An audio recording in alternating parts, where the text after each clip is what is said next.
Hi everybody and welcome to Heel Heat. My name is George Coles, and on this episode we're doing It Came From the Network. The topic of this It Came From the Network, ECW Guilty As Charged from 1999. And if you're not familiar with It Came From the Network, this is basically where we review historical shows, well, maybe not so historical in some cases, that you can find on formerly the WWE Network, now Peacock. Basically, we go back, we look for the weird, wacky, sometimes just random. Sometimes I just pick a random show. This one, I picked for a specific reason. I actually attended this show live, and I had very fond memories of it. So, I wanted to go back. We're 23 years into the future, or almost 23 years into the future at the time of this recording. So I wanted to see how I felt now versus then. And I've seen this show a couple times over the years. I did have a DVD of it at one point from, I believe, RF Video. And I've seen it, but again, I wanted to revisit, see how I felt now, if it still holds up, if the style, if the matches aren't as good as I thought, or if they might be better. If you haven't watched any of my videos before, I rate everything on a 1 to 5 scale, 1 being the worst, 5 being the best. Let's jump right into it. The show starts off with a backstage promo with Paul Heyman, and we didn't get to see this live, but it was Paul is basically saying that Jerry Lynn and Masato Tanaka are not going to be on the show as advertised. Jerry Lynn has a pelvic injury. Masato Tanaka had problems getting flown into the country. So he lets us know right up front that the card is going to change. There is going to be some moving around.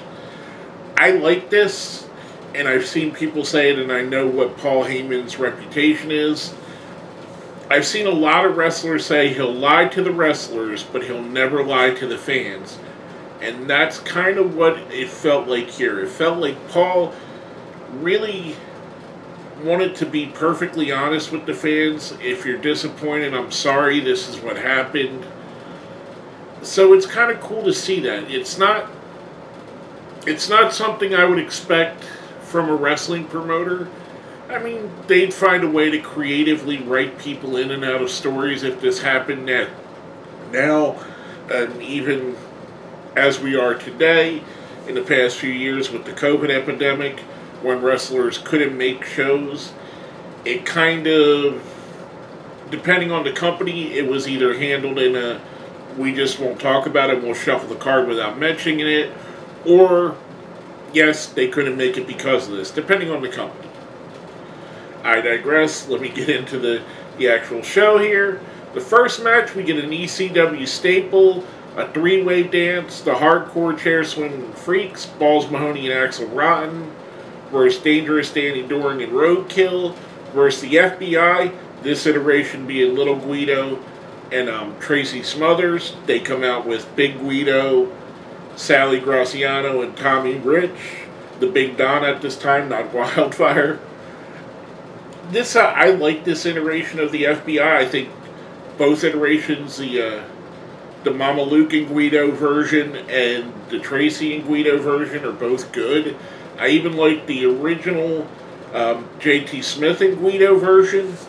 This was a really good opening match. It was fun. It highlighted everybody's positives and accentuated them and brought back their negatives. It's a thing that I've heard many wrestlers say in interviews about, and again, I'm going back to Paul, talking about Paul Heyman, where he would find a way to show you what a wrestler was good at with hiding what they were bad at. Balls and Axel more of hardcore wrestlers. Doring and Roadkill were about the flashy moves.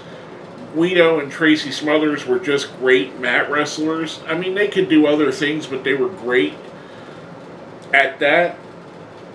If you're not familiar with a three-way dance in ECW, it's a little different than the three ways in other companies. In a three-way dance, it's an elimination. So the first team to get eliminated is Doring and Roadkill, leaving us Balls and Axel and the FBI. I was kind of surprised. For some reason, I remembered the FBI winning this, but Balls and Axel picked up the win here. I thought this was a good way to open the show. Nice, fun way to show the different things that ECW does all in one match. You can see the hardcore, the moves that were being innovated at the time, the mat wrestling, which was some of the best in the world. All in all, a good opener. I'm going to give this one a 4. I thought it was really good. It really set the table for what was to come. Coming off of that, we get a Terry Funk promo talking about how he felt slighted by Tommy Dreamer picking Jake the Snake Roberts as a tag team partner instead of him when he was Dreamer's mentor, which is why Terry Funk is now standing with Just Incredible, which is going to lead into a match later in the night. A great promo. I mean, it's Terry Funk. He's one of the greatest promos of all time, one of the greatest wrestlers of all time.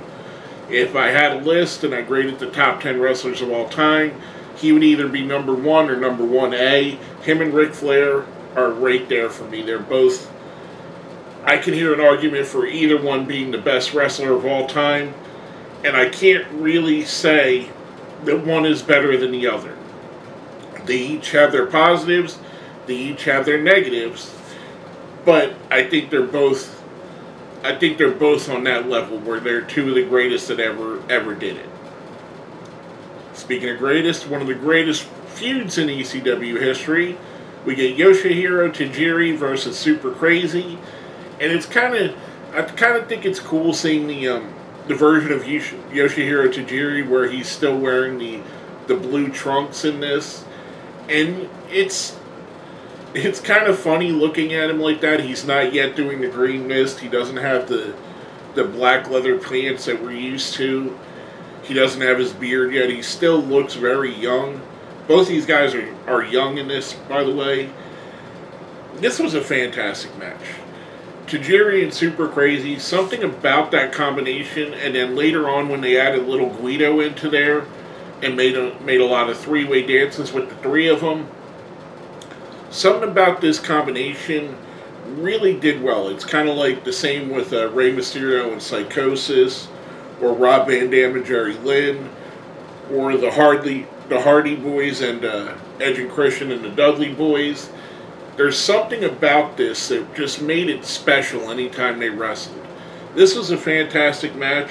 I'll never understand, and I don't know how he did this, and I've never seen anyone explain it, but Tajiri's kicks are so much louder than everybody else's kicks. They sounded so much more violent.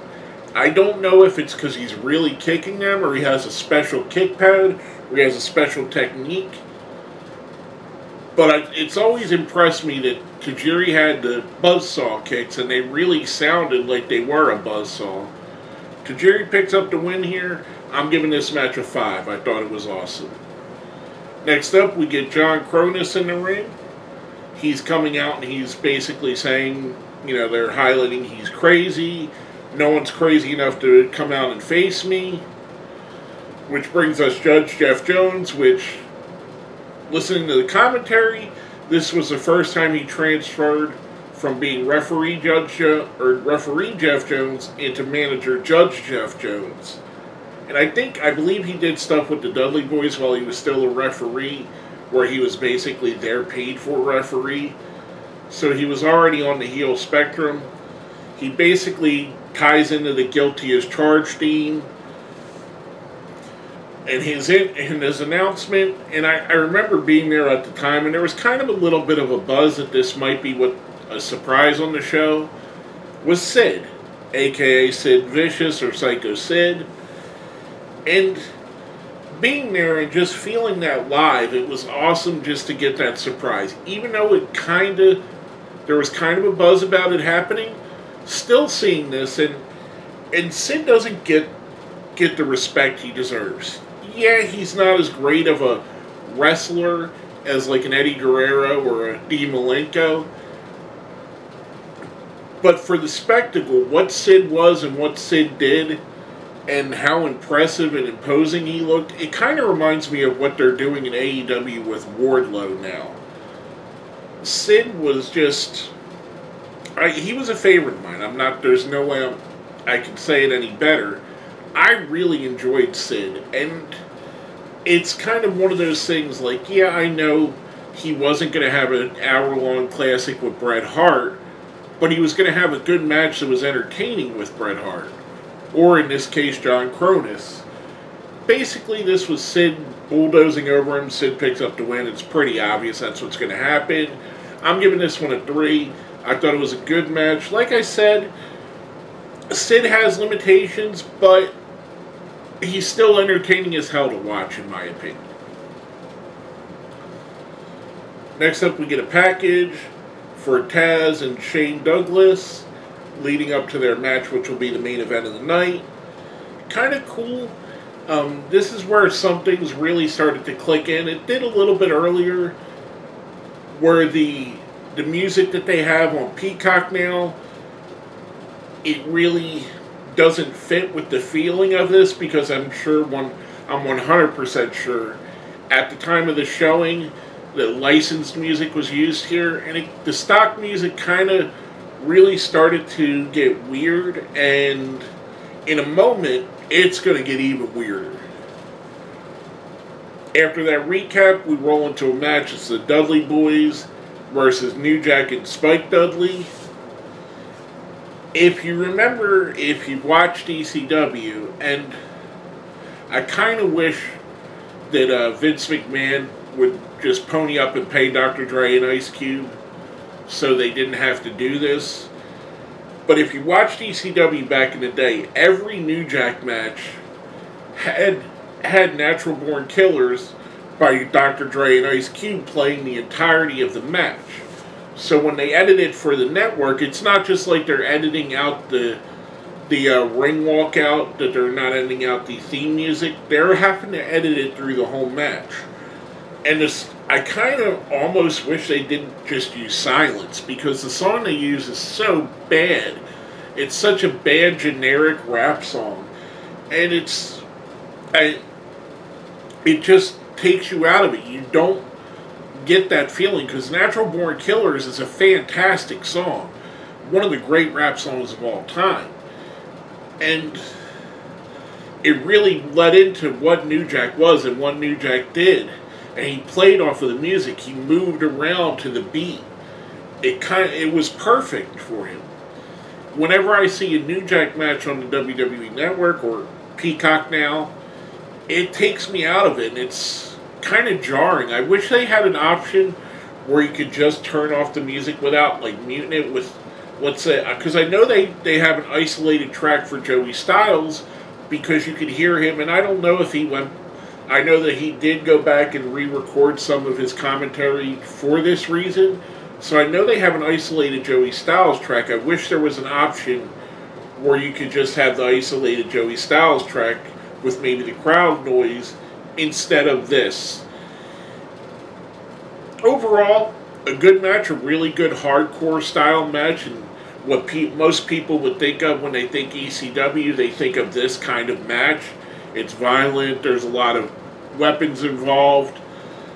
The Dudley Boyz pick up the win here, proceed to beat down New Jack and Spike afterwards. Part of that, they grab the microphone.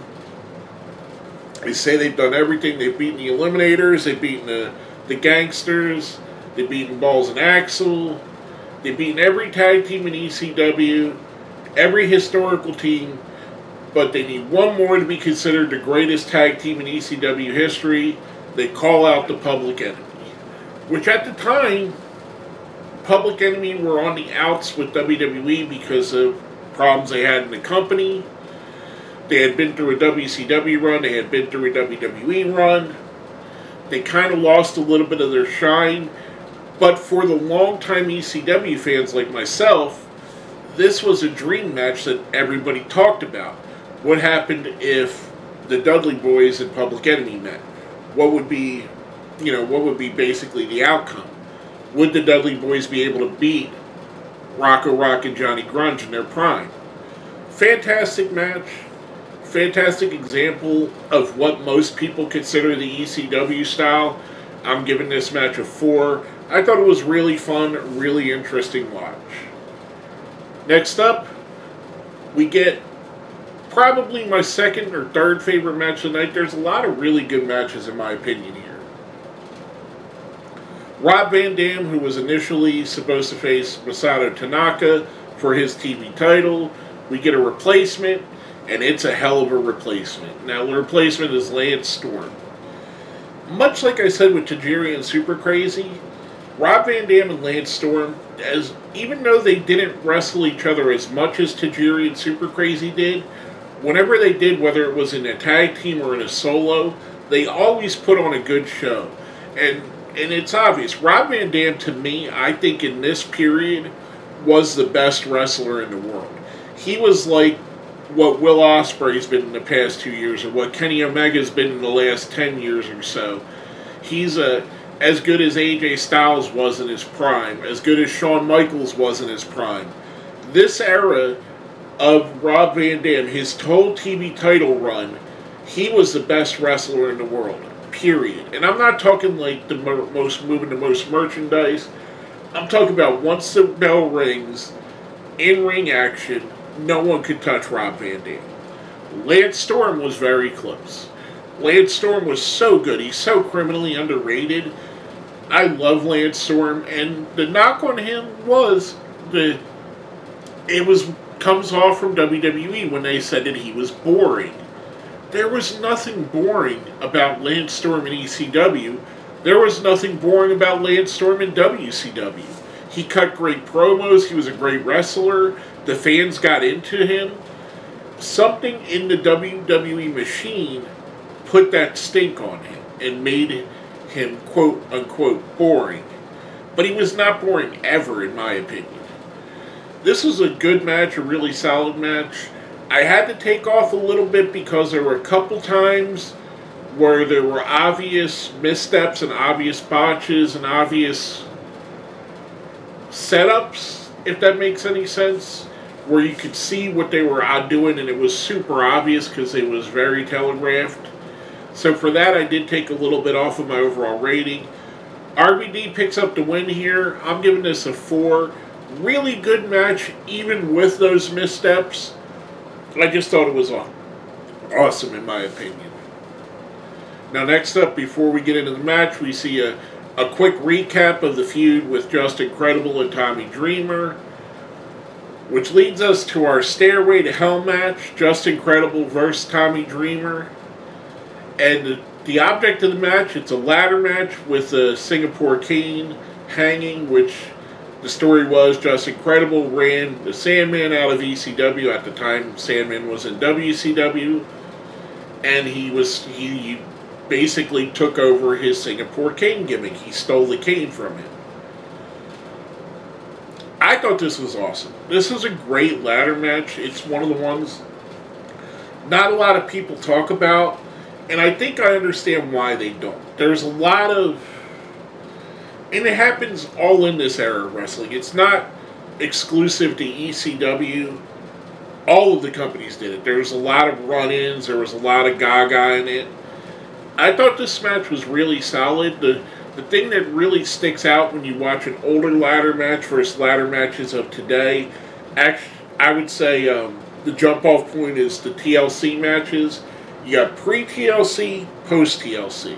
And I'm not saying this as a bad thing. Post-TLC, we see 5, 6, 7 ladders used in a match. Pre-TLC, we might see 2 or 3 ladders in the match. And that was the case here. There was only 2 ladders used in the entire match, which, looking at it now, you're used to there being 5 ladders in the ring at the same time. Ladders being put together to make a structure to use as a weapon. There's pros and cons to both ways. It kind of felt like they had to be a little bit more creative with what they were doing with the ladders. And on the other end, with the 5 and 6 ladders, you have to be extremely creative to think of some of the ideas that these guys think of nowadays with the ladders. Like the the stuff that Sammy Guevara and Cody Rhodes did, that stuff was just fantastic what they came up with. So, like I said, it's just different. It's not that it's better, it's not that it's worse. It's a different style. Unlike other ladder matches, getting the Singapore cane didn't give you the win. It just gave you the opportunity to use the Singapore cane. We see a lot of interference. Nicole Bass, Jason, Terry Funk comes down at one point. And even though Joey Styles says he doesn't know her name, a very young Jazz is in the match too as part of Just Incredible's crew. She has Jasmine on the back of her jacket, so I'm guessing prior to ECW she went by Jasmine. I didn't know that. I thought she was always Jazz, to be honest with you. Due to all of the interference, Just Incredible ends up picking the win here. Like I said, I thought this was a really good match. I'm giving it a 4. Last but not least, we get the main event of the evening. Taz challenging Shane Douglas for the ECW World Heavyweight Championship. This was, and it's surprising, this was Taz's first chance at the ECW World Championship. When you think of ECW and you think of who the most important players are, obviously Shane Douglas comes up, but Taz is one of the most important people in the history of ECW. So for it being this far, 1999, before Taz gets a title shot, it's kind of weird to think about that. It didn't seem crazy at the time. It seemed just like normal story times. I mean, he was a TV champion, he was a tag champion before this. But he always felt like he was bigger than those titles. He always felt like he should be in the world title picture. This was a phenomenal match. I really enjoyed this. This is one of my favorite matches that I've seen live, and I think it still holds up. There is a little bit, time hasn't been too kind to some of the ECW stuff, and some of the crowd stuff that they do here didn't age as well as some of the more of the stuff they did in the ring. It does get overbooked a little bit. There's a catfight with Francine and Tammy Cinch, aka Sunny, at some point. Chris Candido gets involved, turns on Shane Douglas. Sabu gets involved, attacks them both. So there's a little bit of overbooking. Like I said, apropos for the time, it's not an ECW problem, it's a whole wrestling industry problem.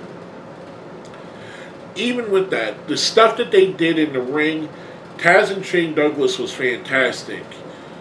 It was just, in my opinion, I thought it was great. I really enjoyed this, and I still really enjoy this. And when I watch this now, I still feel that same feeling I did when I was in the arena back in 1999. And this was just a really great match. Taz picks up the win here. I'm giving this one a 5. Like I said, it's one of my favorite matches that I've ever seen live and in person. It ranks right up there with The Rock and John Cena from WrestleMania 28, which I really enjoyed that match. It ranks right up there with Dustin Rhodes versus Cody Rhodes at Double or Nothing. And all this, I could go on and on about the different matches that I've loved to see live. This ranks right up there with one of the best. Like I said, I'm giving the match a 5. It still holds up in my opinion. There are some things that are dated specifically to that time period in wrestling. The run-ins, the gaga, the little bit of outside in the crowd stuff.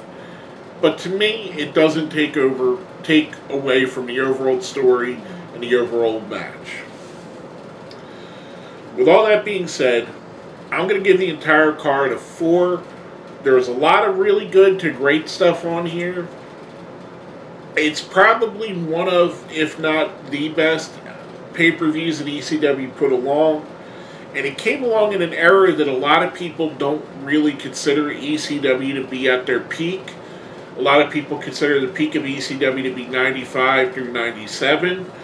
I don't really disagree, but I think there was still a lot of greatness that was still happening later in the 99 to 2001 when we started seeing newer people take over from the ECW quote-unquote originals or the ECW mainstays. We started to see guys like Tajiri, Super Crazy, Rhino, Just Incredible, Lance Storm, Steve Corino eventually. We got to see a new crop that was starting to bubble up, and to me, that was just as exciting as the guys that had been there from the beginning, or close to the beginning, like Raven and Taz and Shane and Tommy Dreamer. And they were all awesome, but it felt really cool once we got to this era and we started seeing some new blood also coming in. Again, overall, I'm going to give the show a 4. I thought it was a fantastic show.